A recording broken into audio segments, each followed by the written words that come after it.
What's up, everybody? It's Steve the Hurricane here, and for today's episode of A Drink with the Hurricane, I'm going to share 4 ways that you can help to retain your caregivers. So raise your glass and let's toast to your success. Cheers. This is A Drink with the Hurricane, the talk show discussing all things growing your home care business. This video is sponsored by Home Care Evolution, where we help home care agencies adapt to changing circumstances, transform their business so that they can thrive for years to come. Caregivers.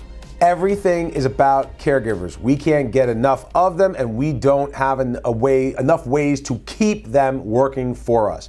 We spend tens of thousands of dollars every year getting caregivers. And so we must make sure that if we're spending that kind of resources on getting caregivers, that we're doing everything we can to keep them working for us. So the first thing that we can do to increase our retention of caregivers is to recognize them. Recognize. Now, every single person likes to be recognized in a different way. Some people like public recognition. This is where you can have them come into the office. They could be the caregiver of the month, for example. They receive a bonus. You take a picture of them. You put it out on your social media. You send it out in your newsletter. You text all of your caregivers that Jenny is the caregiver of the month. That's a great way of doing it.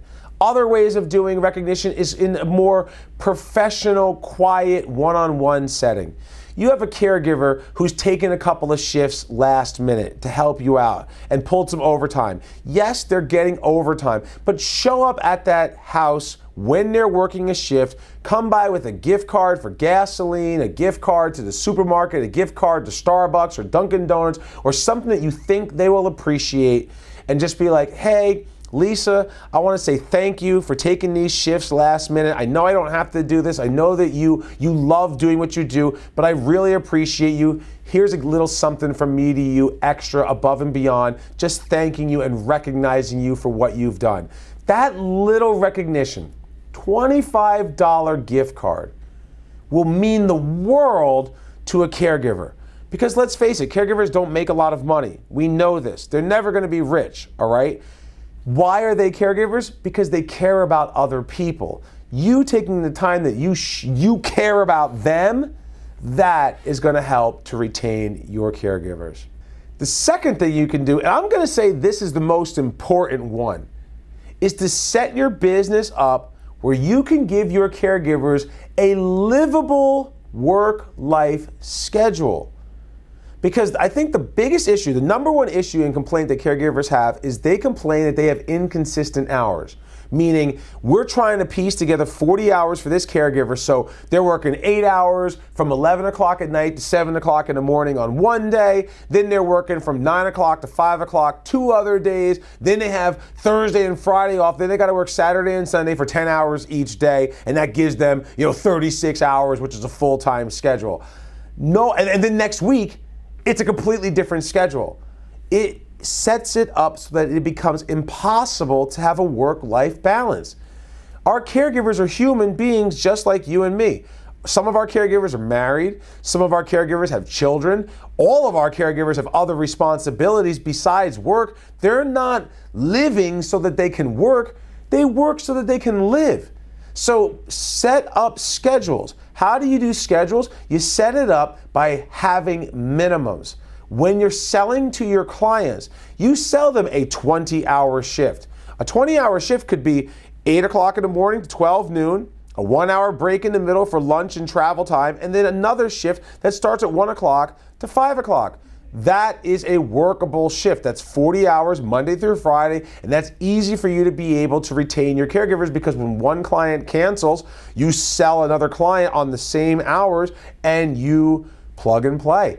It helps you to retain your caregivers. It gives them the work-life balance that they know their schedule week to week, which means they're more likely to want to stay with you and continue working for you because they have the balance. This is by far, it's the number one complaint of caregivers, but it's also the number one way for you to be able to retain your caregivers. Set up manageable schedules when you're selling to your clients, and give your caregivers a schedule that they can build their life around. The next thing that you can do, the third thing, is pay your caregivers based on experience. Now, I know a lot of people have a hard time with this because you like to have one flat rate and you like to pay caregivers the same amount of money. But when you look at any profession, no matter what it is, when somebody is brand new starting out versus somebody 5 or more years in that field, the person brand new starting out always, and should, rightfully so, make less money than the person who's been at the same position for 5 years. Experience is worth paying more money. This also will allow you justification to charge more money for services because you're paying caregivers more money based on their experience.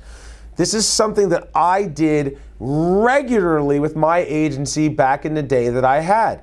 I would have a client who was medically complex, who was bedbound, with dementia, Alzheimer's, and had a whole slew of other conditions that required a very specific type of caregiver. I would talk to that family and say, listen, I can't just send anybody here. I need somebody who's got 3 or 4 years experience to take care of your mother. In order for me to do that, I have to charge you more than our base rate. And you know what the family said to me? They said to me, Steve, we understand. That makes sense. Can you take care of my mom? Can you keep her home? If you can do that, whatever it is, we'll pay for it. That's all I need to know. And then I would send my caregiver in who had 5 years, 10 years experience, who was making $4 or $5 an hour more than what my base caregiver was making. But this is how you retain your caregivers. Now, in order to do that, you need to have an abundance of referrals coming in. That's the key. I want you to write this down. I say this all the time. Referrals equals freedom. The more referrals you have coming into your business, the more freedom you have to do all the things that I'm teaching you on how to run your business. For tips on that, make sure that you are registered to receive my magazine. This is a free publication. You can access the digital version for free, homecarerevolution.com/magazine, and you can receive the new issue every quarter, and you can download all of the previous issues. Tips on marketing, tips on operations, tips on recruitment and retention, tips on scaling and growing your business so that you can do things that I'm talking about, like hire experienced caregivers and pay them more money. The fourth and final thing that you can do to retain your caregivers is to build out a career path for your caregivers. Yes, not every caregiver should be able to advance in your company because they're not the right person. Yes, not every caregiver wants advancement. Many people are very happy being a caregiver. However, by having a career path that you are literally talking about from the interview, through orientation, through them onboarding and starting a case, and you're going out there and you're doing your field visits all the way through to the day that they get promoted, this will help you to attract caregivers that are upwardly mobile. This will help you to attract the best of the best caregivers. People with experience will leave a job where they're not getting promoted to come work for a company that promotes from within.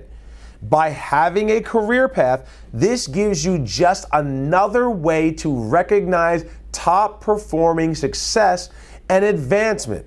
I will tell you right now, many of the members of my Home Care Elite Academy have schedulers and recruiters who at some point in time in the past started out as a caregiver. I even have a couple of members who have executive directors and marketing reps who started out as caregivers. So don't be afraid to promote a caregiver. What I find when you have caregivers who get promoted eventually to office staff positions, they can get your caregivers to work for you in ways that you never could.